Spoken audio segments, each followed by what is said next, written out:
Bismillahirrahmanirrahim. Assalamualaikum warahmatullahi wabarakatuh. Innal hamdalillah nahmaduhu wa nasta'inuhu wa nastaghfiruh wa na'udzu billahi min syururi anfusina wa min sayyiati a'malina. May yahdihillahu fala mudhillalah wa may yudlil fala hadiyalah.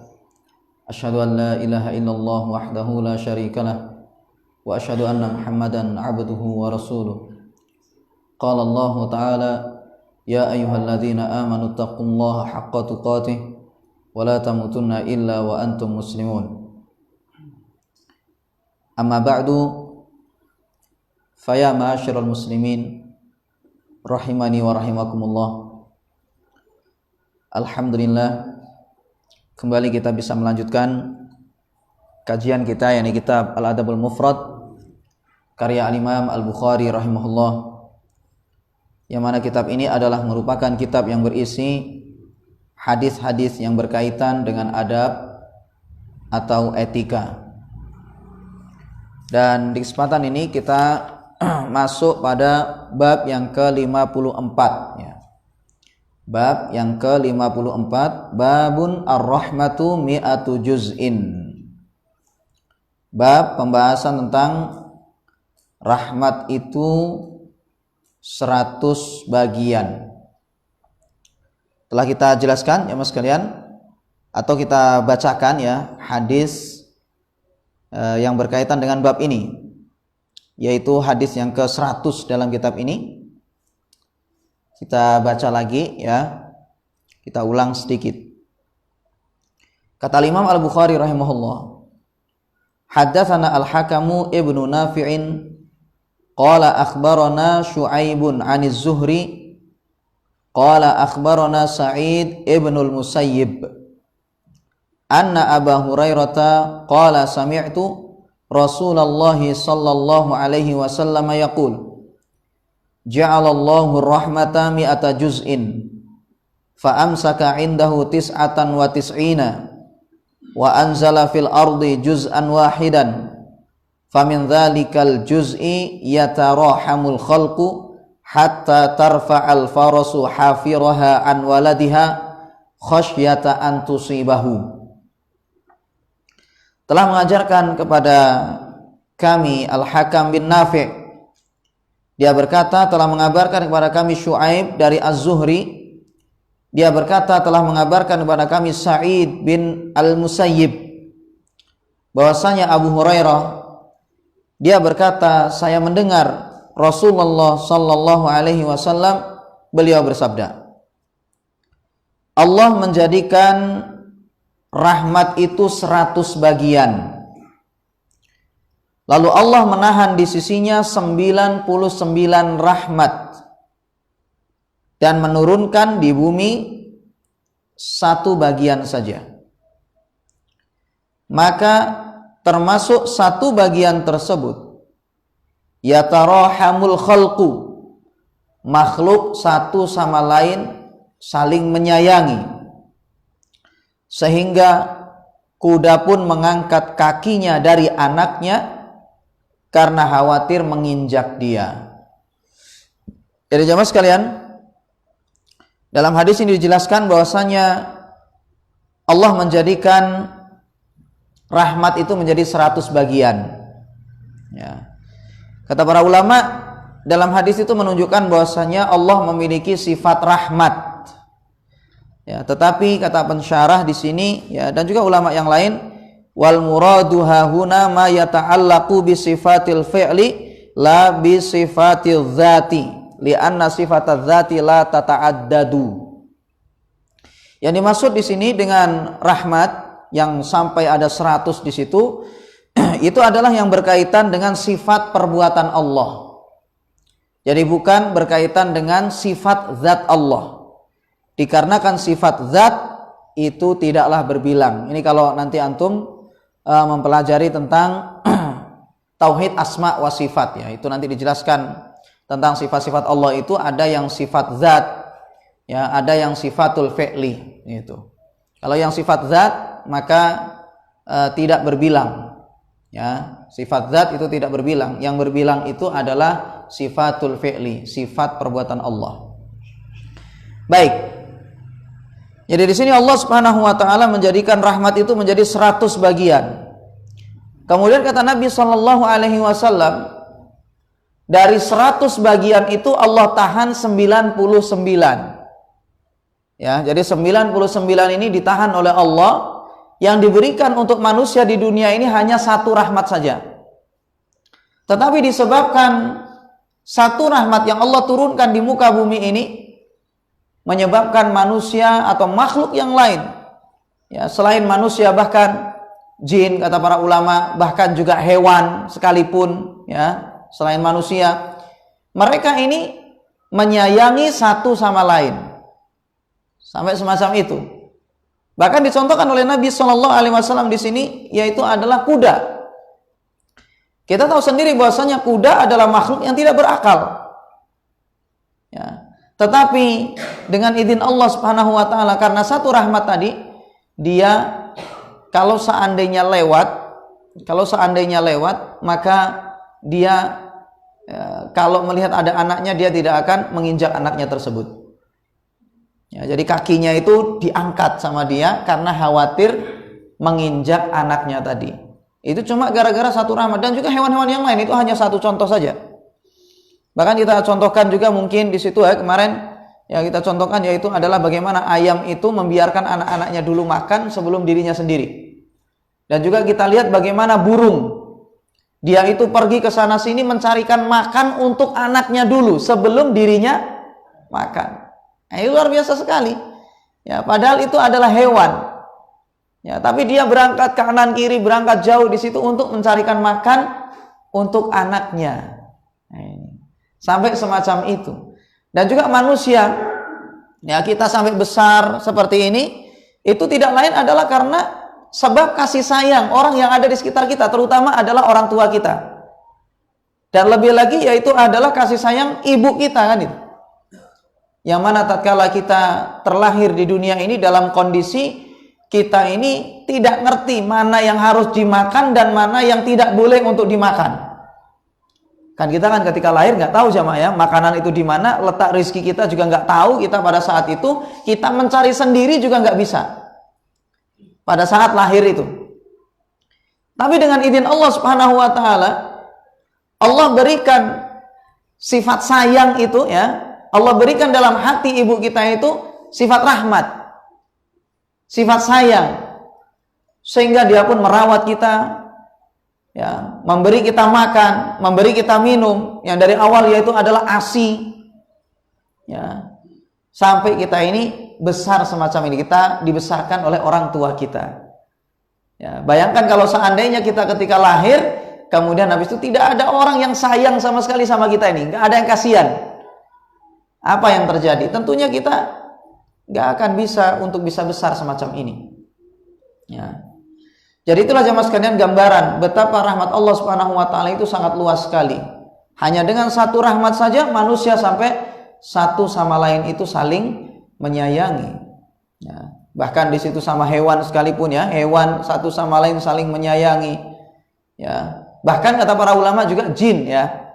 Ya, jin itu pun juga menyayangi satu sama lain, ya, makanya kan mereka juga beranak pinak, yang namanya jin itu.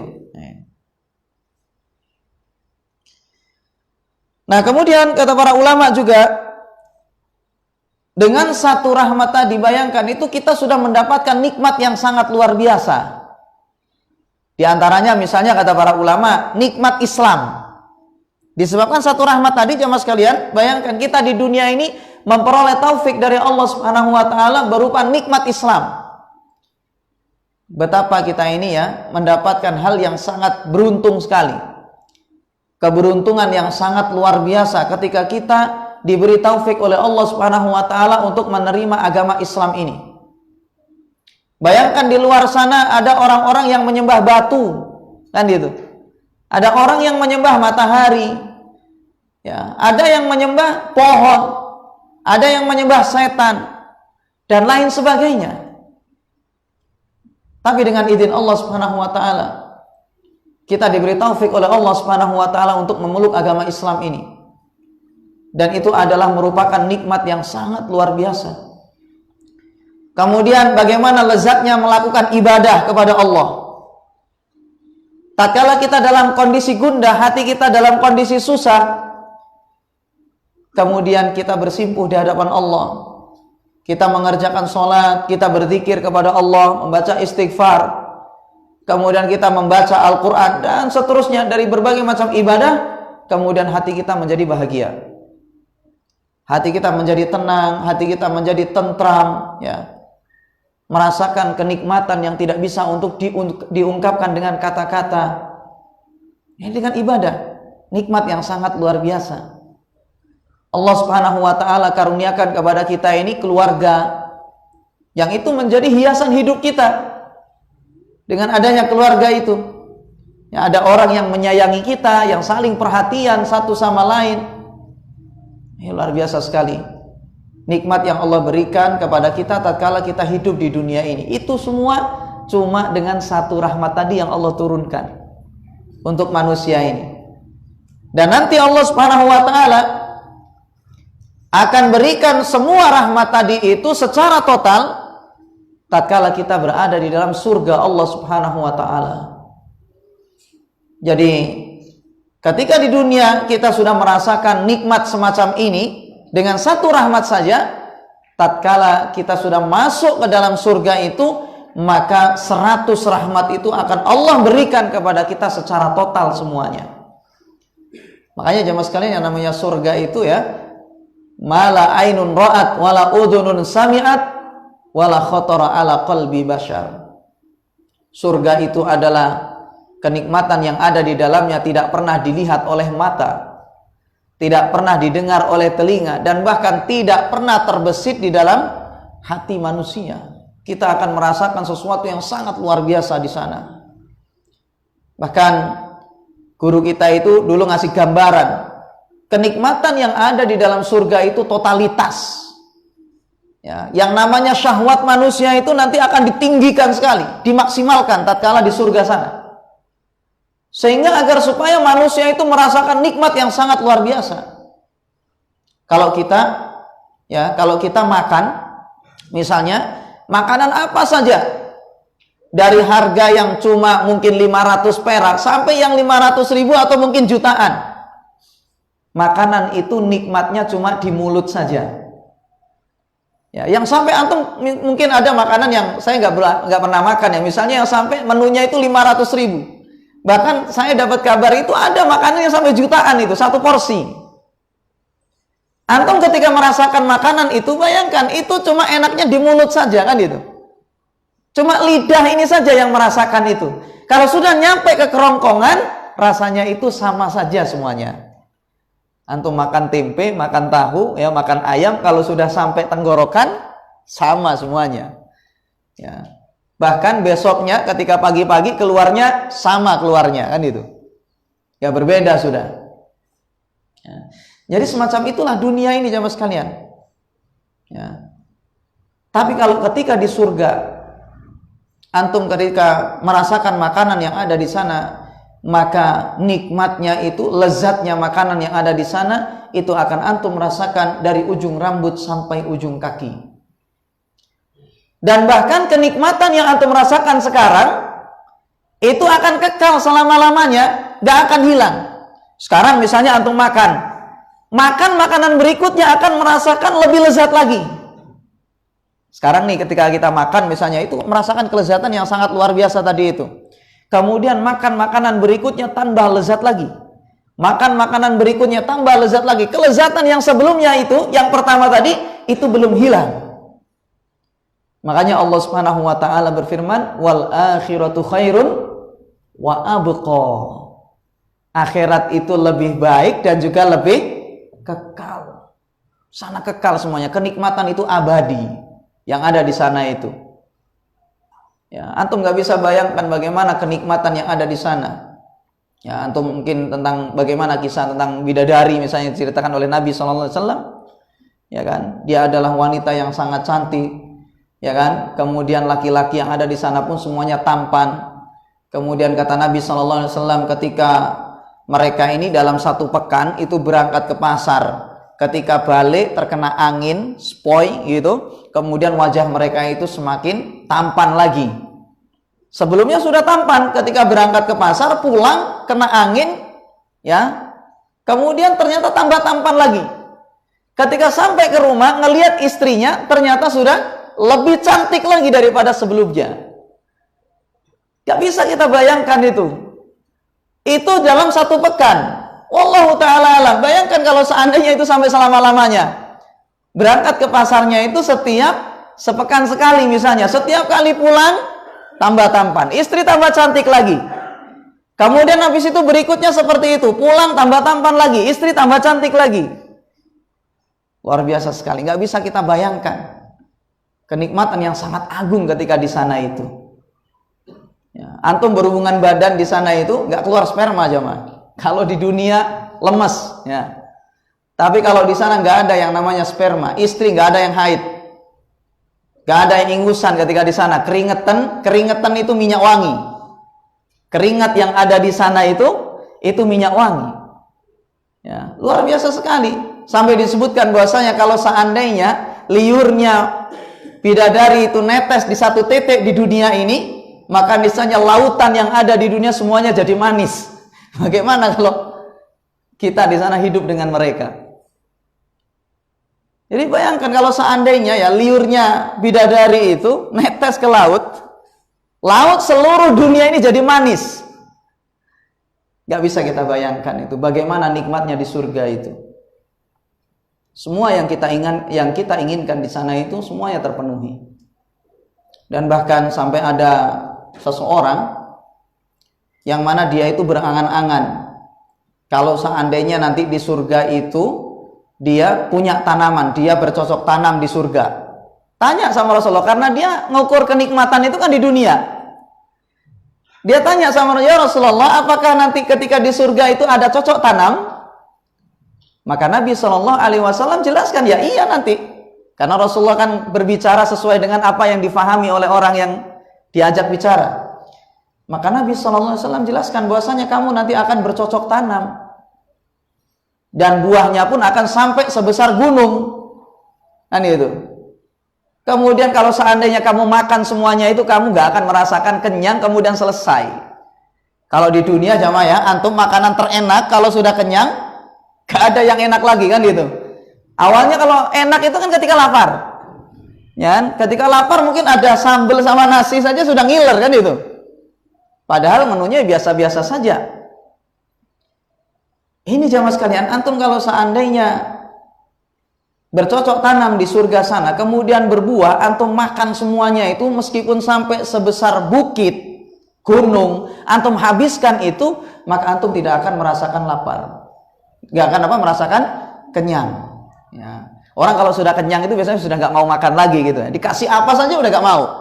Wah ini menunya ini spesial. Ya, ini satu porsi 1 juta. Antum kalau sudah kenyang nggak akan lirik itu sudah. Selesai sudah, nggak mau lagi. Kalau di surga nggak ada kata kenyang. Terus antum makan sekuatnya sudah. Bahkan antum ya dengan makan yang sangat banyak semacam itu ketika di surga, maka antum tidak buang kotoran. Ya, antum tidak buang kotoran ketika di surga itu sudah. Makanan yang kita makan itu semuanya merasuk ke dalam seluruh tubuh kita ini. Dan keluarnya itu hanya menjadi keringat tadi itu, dan itu pun keluarnya dalam kondisi sudah wangi. Sudah menjadi misik, ya, minyak wangi yang harum. Nah, ini jadi luar biasa sekali ya ketika di surga itu jamaah sekalian. Karena nanti 100 rahmat ya, bahkan ya, jadi satu rahmat ditambah dengan 99 rahmat tadi itu akan Allah berikan untuk manusia nanti ketika di surga semuanya. Kita ketika di dunia ini sudah merasakan kenikmatan, di akhirat jauh lebih hebat lagi kenikmatannya. Seperti itu. Nah, jadilah jemaah sekalian ya, di dalam hadis tadi itu Allah Subhanahu wa taala menjadikan rahmat itu menjadi 100 bagian, yang Allah turunkan di dunia ini 1 rahmat. Ya. Kemudian nanti yang namanya 99 plus 1 rahmat tadi itu akan Allah berikan untuk manusia nanti di surganya. Ini bagi orang-orang yang beriman saja tentunya. Orang-orang kafir tidak akan mendapatkan itu. Orang-orang kafir mereka akan mendapatkan makanan yang sangat mengerikan. Ya, bagaimana yang namanya zakum itu, ya, zakum itu jamaah sekalian 1 tetes zakum, makanan penduduk neraka. Kalau seandainya 1 tetes zakum, kotroh, 1 apa namanya ini ya, 1 cuil, ya, secuil zakum itu nanti turun di muka bumi ini, jatuh, netes di muka bumi ini, maka manusia itu hancur semuanya mata pencaharian mereka. Jadi yang namanya ladang, sawah, hewan, ya, ternak semuanya mati. Gara-gara 1 tetes zakum yang jatuh di dunia. Lalu bagaimana kalau seandainya ternyata zakum itu dimakan? Ya, bagi penduduk neraka, kita tidak bisa bayangkan bagaimana hancurnya mereka tatkala di neraka itu. Dan orang-orang kafir ketika di neraka sudah tidak menemukan kematian lagi. Meskipun mereka hancur berkeping-keping, itu mereka tidak mati. Mereka itu dalam kondisi hidup, ya, meskipun hancur. Baik, kemudian faedah bisa diambil dari hadis ini jemaah sekalian. Di antaranya yaitu adalah idkhalus sururi alal mu'minin. Memberikan kebahagiaan kepada orang-orang yang beriman. Dan inilah memang yang disampaikan atau yang diajarkan oleh Nabi Shallallahu Alaihi Wasallam. Bagaimana Nabi Shallallahu Alaihi Wasallam mengabarkan tentang akhirat yang membuat orang-orang Muslim itu bahagia.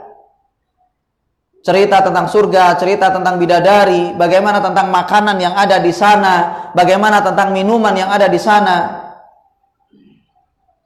dan juga hal-hal lain yang membahagiakan kaum muslimin.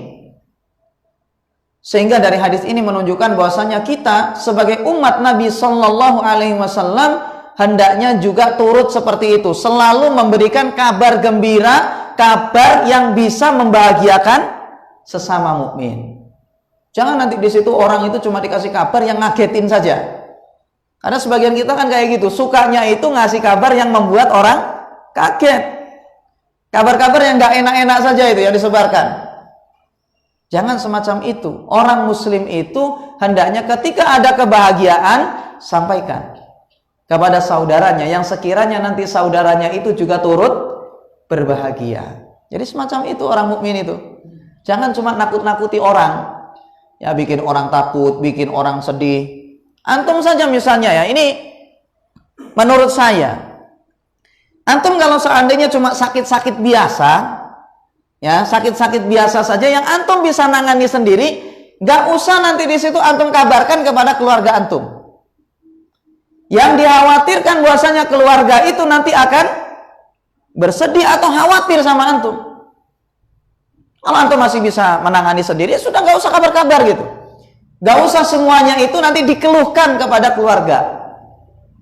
Antum pegang sendiri, antum masih bisa menghadapi sendiri, ya sudah. Kadang jamaah sekalian ya, misal ini anak ada di luar negeri, atau mungkin antum orang tuanya ada di luar negeri atau di luar wilayah yang antum tidak bisa interaksi dengan mereka, atau sebagai anak atau sebagai orang tua misalnya. Ada hal-hal yang memang di situ kalau seandainya antum kabarkan misalnya akan mengkhawatirkan mereka, membuat mereka itu khawatir, membuat mereka sedih, membuat mereka panik. Maka hal yang semacam ini selama antum masih bisa tangani sendiri, kalau bisa jangan dikabarkan. Apalagi ngabarkan itu tidak ada manfaatnya misalnya. Dia juga gak bisa bantu antum dan lain sebagainya misalnya. Tidak ada manfaatnya. Maka sebaiknya di situ antum tahan saja. Antum hadapi ujian itu sendirian saja. Ya. Apalagi antum kabarkan kepada orang ternyata memang gak ada manfaatnya misalnya. Sudah antum saja hadapi sendiri begitu. Selama masih bisa. Ya, selama masih bisa. Tapi kalau ada kebahagiaan yang sekiranya bikin orang senang, itu baru kabarin, meskipun kecil. Ya, keluarga kasih, kalau memang ada kabar gembira bikin mereka bahagia, kabarin saja mereka itu. Apa saja yang membuat mereka itu senang, bahagia gitu. Jangan malah di situ ditakut-takuti. Ya. Jadi yang diajarkan oleh Nabi Shallallahu Alaihi Wasallam, ya, yaitu adalah memberikan hal yang membuat orang lain bahagia. Kecuali memang di situ ada manfaatnya. Ya, antum kabari mereka hal-hal yang memang di situ ada manfaat. Meskipun itu membuat mereka agak istilahnya itu jadi bergegas misalnya, ya silakan kabarkan. Ya, tapi kalau seandainya nggak ada manfaatnya nggak usah dikabarin. Ini menurut saya semacam itu. Ya. Karena kadang jamaah sekalian orang tua itu jamaah kasihan sekali kalau sudah dengar anaknya misalnya ya susah begitu, itu kasihan sekali mereka itu. Ya, betapa mereka sengsara. Mungkin si anak ya menganggap itu biasa saja, tapi bagi orang tua itu tidak. Bagi orang tua itu sangat berat bagi mereka. Ya. Gambarannya seperti itu. Kemudian jamaah sekalian, di dalam hadis ini juga menunjukkan bahwasanya hendaknya seorang mukmin itu juga memberikan kejutan bagi mukmin yang lain. Ya, jadi di sini lihat Nabi kita sallallahu alaihi wasallam di situ kan kasih beliau jelaskan bahwasanya kita merasakan kenikmatan di dunia yang sangat luar biasa ini cuma dengan satu rahmat. Tapi kan Rasulullah sallallahu alaihi wasallam tidak jelaskan bagaimana kalau seandainya 100 rahmat itu diberikan kepada manusia secara total nanti di surga. Rasulullah tidak rinci tentang masalah itu. Tujuannya apa jamaah sekalian? Agar supaya orang itu nanti, orang mukmin itu memperoleh kejutan nanti ketika masuk di dalam surga. Ya, ternyata luar biasa sekali. Ini kejutan. Dan kita juga nggak ada masalah. Dan itu bahkan bagus. Kalau seandainya kadang kita itu memberikan kejutan semacam itu. Jadi misalnya ya, antum tiba-tiba misal ini ngasih hadiah kepada teman, mungkin kepada saudara atau yang lainnya. Antum kasih hadiah misalnya, antum bilang jangan dibuka kotak ini kecuali di rumah, misalnya begitu. Ya, misalnya begitu. Ini contoh saja. Ya, ketika dibuka di sini mungkin ya biasa saja, tapi ketika dibuka di rumah, nah itu biasanya lebih bahagia. Misalnya ketika sendirian dan lain sebagainya, lebih mengungkapkan ekspresi bahagianya itu mungkin lebih maksimal gitu. Misalnya seperti itu. Ya, mungkin dikasih kotak kecil misalnya, tuh jangan buka di sini tapi di rumah sana. Ketika nyampe rumah ternyata isinya adalah apa misalnya? Ya, berlian ya, misalnya seperti itu. Kan bahagia sekali gitu. Ya, jadi memang dianjurkan semacam itu. Kita memberikan hal-hal yang membahagiakan orang lain. Ya, di antaranya adalah dengan kejutan semacam itu.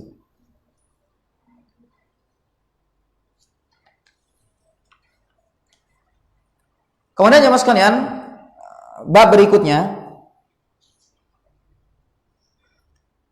bab yang ke-55, babun al-wasatu bil jar.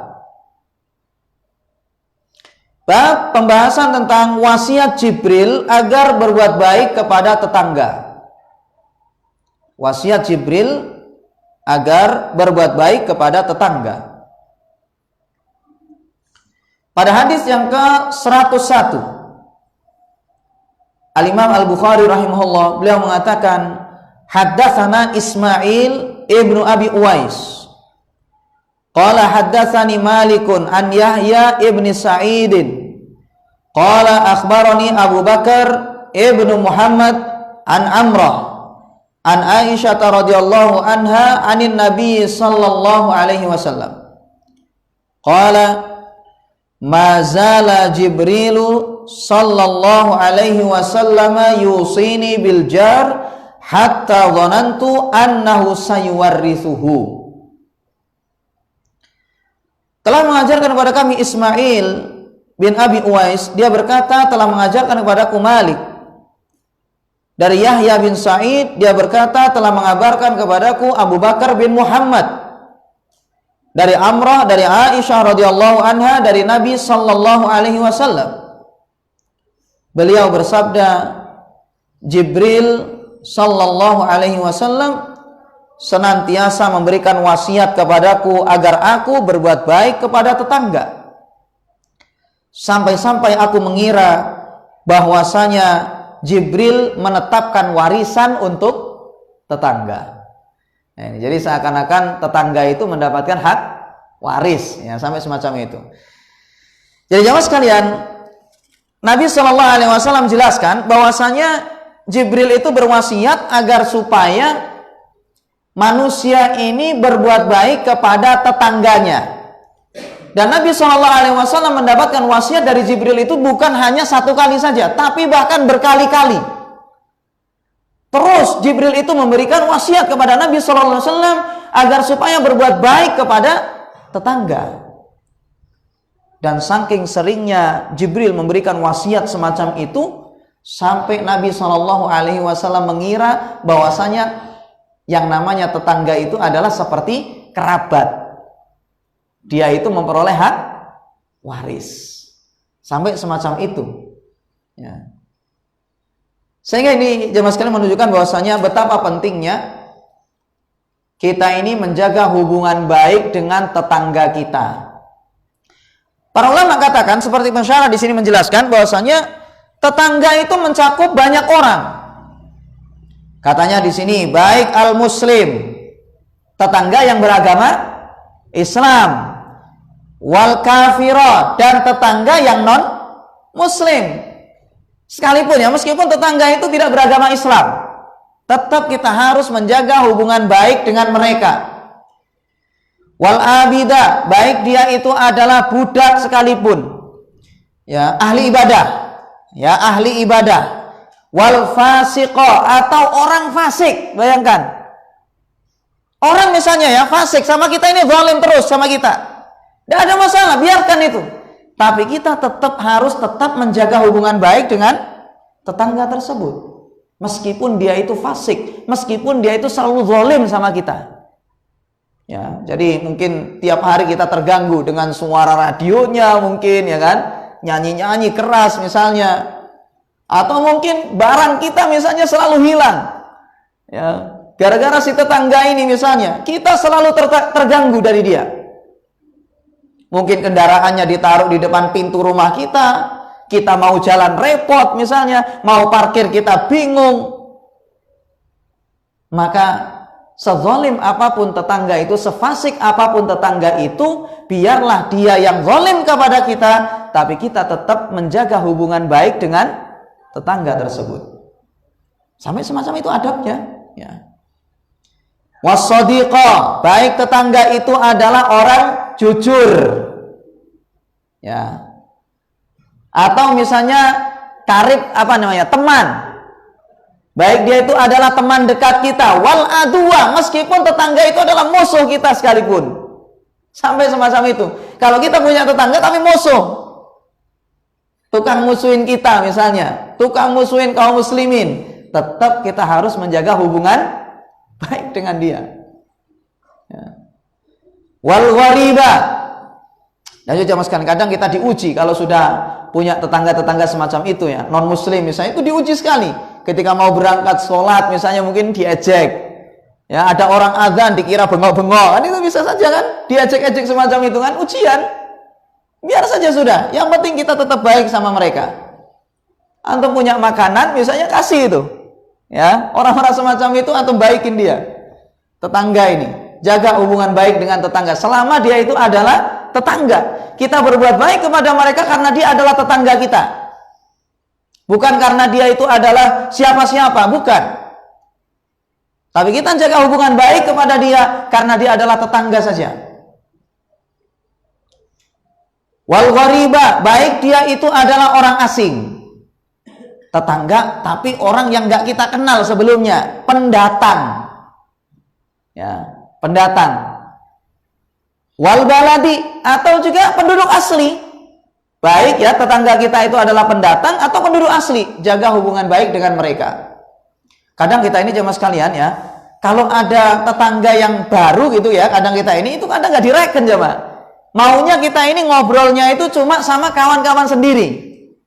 Ini masalah.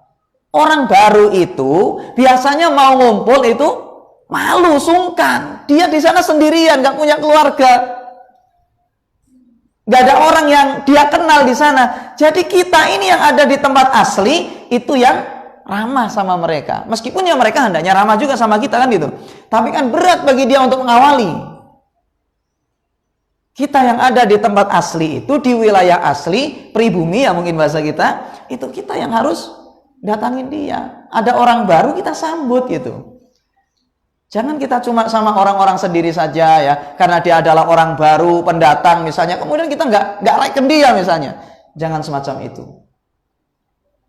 Ada orang baru, sambut dengan baik. Barangkali dia mau nimbrung di sini misalnya ikut ya, ikut bareng, malu, sungkan, nggak tahu karakter orang-orang yang ada di sana. Serba salah akhirnya gitu. Nggak ikut misalnya juga masalah, ikut pun juga masalah. Jadi kita yang ada di wilayah asli itu sambut mereka. Ya. Jadi di situ baik orang asing, tetangga itu, atau wal baladi, atau penduduk asli. Wal aqraba, daran wal abada. Rumahnya baik yang dekat atau yang agak jauh. Ya, rumahnya agak dekat atau yang agak jauh, tetap jaga hubungan baik dengan mereka. Jangan nanti di situ mentang-mentang biar udah, dia kan juga ada di pojok sana. Kalau ada masalah dengan dia kan juga saya nggak ngelihat dia misalnya. Ya jangan kayak gitu. Tetap jaga hubungan baik dengan dia. Dia adalah tetangga kita. Ketika Jumatan tetap kita kumpul. Kan itu. Ketika waktunya sholat berjamaah di satu masjid, kan itu. Kumpul. Kemudian wal qariba wal ajnabi. Baik tetangga itu adalah kerabat kita sendiri atau ajnabi, orang lain. Tidak ada hubungan kerabat misalnya. Tetap kita harus menjaga hubungan baik dengan mereka. Jaga dengan baik. Jangan dikucilkan. Itu kan bukan kerabat saya misalnya.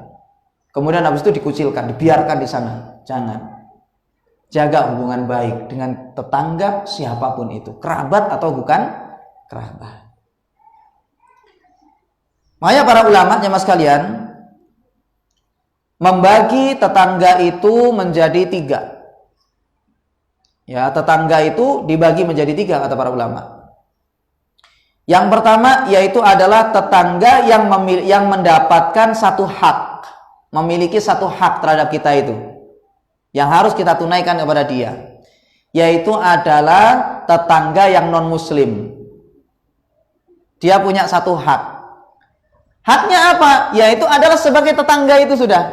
Kita berhubungan baik dengan dia karena dia adalah sebagai seorang tetangga, itu saja. Satu hak. Kemudian yang kedua kata para ulama, yaitu adalah tetangga yang memperoleh 2 hak. Ingat, tetangga yang memperoleh 2 hak, yaitu adalah tetangga yang muslim tapi dia bukan kerabat kita. Berarti dia memperoleh 2 hak. Pertama, hak sebagai seorang tetangga, kemudian yang kedua yaitu adalah hak sebagai seorang muslim, sesama mukmin. Berarti di situ ada 2 hak. Tapi dia bukan kerabat kita. Dan yang ketiga yaitu adalah tetangga yang memiliki 3 hak, yaitu adalah dia adalah tetangga kita, kemudian dia adalah orang muslim, sekaligus dia adalah kerabat kita. Sehingga kita ketika berbuat baik kepada dia, pertama kita menunaikan hak sebagai seorang muslim, kemudian kita menunaikan hak sebagai tetangga, kemudian yang ketiga yaitu adalah hak silaturahim. Jadi di situ ada 3 hak. Ya, yang kita tunaikan kepada dia. Nah, ini. Jadi inilah jamaah sekalian ya, yang disebut oleh para ulama tentang tetangga itu. Jadi ada 3 tetangga secara umum itu. Ada yang cuma 1 hak, ya. Ada yang dapat 2 hak karena dia adalah muslim. Tadi itu kan non muslim ya. Ada yang dapat 3 hak karena dia adalah muslim sekaligus kerabat. Dan berbuat baik kepada mereka ini pahalanya sesuai dengan tingkatan masing-masing. Ya, berbuat baik kepada tetangga yang non muslim, ya pahalanya dapat 1 pahala, yaitu adalah hak bertetangga tadi itu. Kepada yang muslim dapat 2 tetangga, dua pahala kan itu. Yang ketiga yaitu adalah dapat 3 pahala. Hak memenuhi hak tetangga, kemudian hak seorang muslim, kemudian pahala menunaikan hak sebagai silaturahim, kayak gitu. Kemudian bagaimana cara berbuat baik kepada tetangga itu? Para ulama mengatakan bahwasanya apapun yang sekiranya itu adalah kebaikan, ya, apapun itu adalah yang dikatakan sebagai kebaikan. Ini cara menjaga hubungan baik dengan tetangga itu. Misalnya kata para ulama, dengan memberikan nasihat yang baik. Ya, ini juga termasuk ini. Memberikan nasihat yang baik dengan cara yang baik. Termasuk sikap berbuat baik kepada tetangga yang harus kita tunaikan dalam bertetangga itu. Berikan nasihat yang baik. Dan juga jamaah sekalian, mendoakan dia. Pernah nggak kita ini jamaah ya mendoakan tetangga kita jamaah? Semoga tetangga ini, ya tetangga saya dapat keberkahan. Semoga dia mendapatkan hidayah taufik dari Allah. Semoga dijaga agamanya. Pernah nggak kita kayak gitu? Semoga semua urusannya itu dimudahkan. Ya, coba kita ini, ya. Pernah nggak kita merenung ya? Kita pernah nggak kayak gitu? Doakan tetangga kita itu. Ya Allah, moga-moga tetanggaku rezekinya lancar. Ya. Pernah kita kayak gitu? Ini dianjurkan dalam agama kita sebenarnya. Sebagai tetangga, kita mendoakan kebaikan untuk dia. Yang misalnya belum punya anak, ya semoga ya Allah tetangga saya itu cepat-cepat punya anak. Misalnya ya. Kemudian yang misalnya di situ ekonominya lagi goncang, ya Allah selesaikan dia dari ujiannya dia. Angkat kefakirannya, lunaskan hutangnya, kan itu. Tetangga itu begitu, mendoakan tetangganya yang lain. Kemudian lagi kata para ulama, yaitu adalah memberikan hadiah. Ya, makanya kan kita jelaskan kemarin ya, kalau seandainya mungkin nanti kalau belum disebutkan. Kalau seandainya kita misalnya memasak kuah, maka memasak apa namanya? Makanan berkuah, maka hendaknya airnya banyakkan. Supaya nanti di situ tetangganya ikut nyicipin. Jangan nanti di situ antum masak yang berkuah aromanya kemana-mana, tetangga semuanya jadi lapar, kemudian antum sendiri yang makan. Mereka cuma dapat laparnya. Antum coba kalau mencium bumbu-bumbu yang enak itu, apa yang antum rasakan? Lapar kan? Betapa sengsaranya kalau tetangga itu ternyata cuma dapat laparnya, antum nggak kasih. Gambarannya semacam itu. Ya, kasih dia itu hadiah, meskipun hanya kuahnya saja. Ya, setidaknya dia ikut nyicipi. Ya, setidaknya dia itu ikut nyicipi, merasakan, oh rasanya kayak gini. Kan gitu. Nanti mungkin dia bisa tambahkan yang lain, tambah nasi mungkin yang lain. Intinya Islam tidak memberatkan antum. Tapi setidaknya antum juga berbagi, ya. Kemudian juga berbuat baik itu kata para ulama yaitu adalah tidak mengganggu tetangga dengan apapun. Ya, dengan apapun. Suara mungkin, hewan, ya misalnya antum jangan nanti di situ di tempat-tempat keramaian semacam ini ngerawat hewan yang nanti hewannya itu ganggu orang sekitar. Sudah tahu di tempat semacam ini ya, kampung rapet semacam ini ngerawati PT misalnya. Ya sudah tetangganya nanti kan ayam itu biasa dilepas maksudnya ya. Kalau misalnya di kerangkeng udah ada masalah insyaallah. Tapi kadang-kadang yang dilepas itu kan ganggu itu jamaah. Kotorannya mungkin ngambil makanannya tetangga dan lain sebagainya. Jadi itu jaga dengan baik. Jangan sampai mengganggu tetangga. Dan antum bisa lihat penjelasan tentang masalah ini jamaah sekalian itu dalam kitab Fathul Bari ya, karya Al-Hafidz Ibnu Hajar rahimahullah. Ya. Kemudian juga kata para ulama, jaga perkataan. Jangan sampai nanti di situ tetangga kita itu terganggu gara-gara lisan kita ini.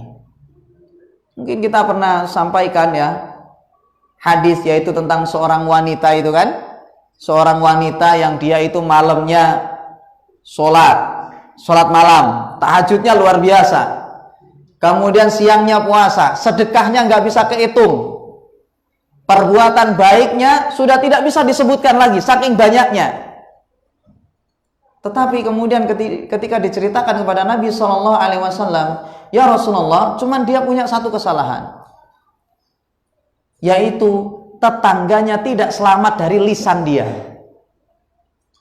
Jadi tetangganya selalu apa? Terganggu dengan perkataan dia. Maka Nabi Shallallahu Alaihi Wasallam jelaskan, hiya finnar, kata Rasulullah. Wanita semacam ini tempatnya adalah di neraka, kata Rasulullah. Meskipun dia adalah ahli ibadah, kebaikannya banyak, tapi itu semua tidak sebanding dengan dosa menyakiti tetangga dengan kata-kata dia. Dan ada lagi seorang wanita yang lain, yang mana dia kalau ibadah yang wajib-wajib saja, ya, yang dikerjakan sholatnya cuma yang wajib, bahkan puasa pun juga yang wajib saja. Kemudian kalau sedekah itu pun coba pakai sepotong roti, makanan ringan, dia kasihkan ke orang, tapi dia tidak pernah menyakiti tetangganya. Tidak pernah tetangganya terganggu gara-gara dia. Maka kata Nabi Shallallahu Alaihi Wasallam, hiya fil jannah. Wanita ini meskipun ibadahnya pas-pasan, tetapi dia adalah calon penghuni surga karena dia tidak pernah mengganggu tetangganya. Sudah kan? Belum? Jadi inilah jamaah sekalian ya, yang diajarkan di dalam agama kita, yaitu kita harus menjaga hubungan baik dengan tetangga.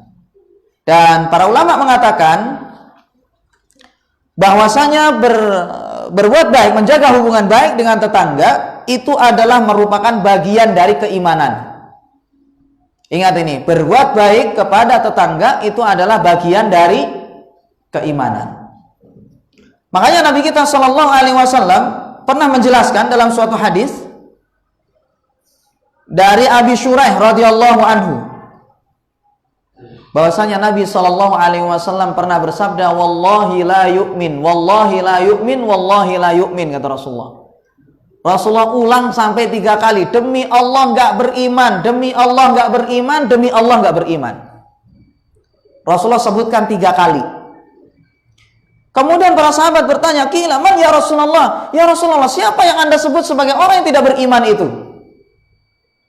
Kemudian Nabi Shallallahu Alaihi Wasallam menjawab, alladzi la ya'manu jaruhu bawa'iqahu, yaitu adalah orang yang tetangganya nggak merasa aman dari gangguan dia.